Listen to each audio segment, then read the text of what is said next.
The next thing that we need to add on to this is electronegativity and polarity.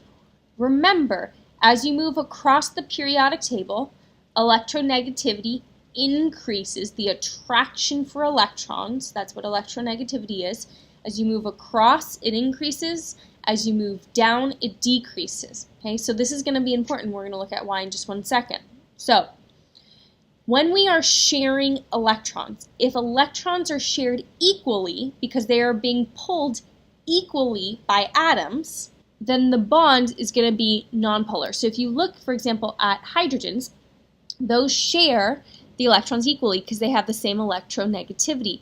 If two atoms that are sharing electrons have different electronegativity, so for example, hydrogen versus chlorine, chlorine has a higher electronegativity than hydrogen, and so chlorine's actually going to be hogging those electrons. So the way that we represent that hogging, let's look at an example for me to show you. So if I were to draw this HCl, okay, what I would do to show that chlorine is hogging those electrons is I'm going to draw an arrow. I'm going to show a vector.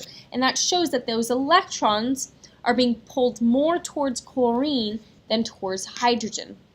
And so we are going to use this in order to be able to determine if a molecule is polar or nonpolar. Okay, so let's look at an example. So here, let's look at the nonpolar. If you notice for CO2, oxygen is more electronegative than carbon. So you've got one arrow going towards one of the oxygens, another arrow going towards the other oxygen. Notice that those, what we call those dipoles, those arrows cancel each other out. That means that the molecule is nonpolar.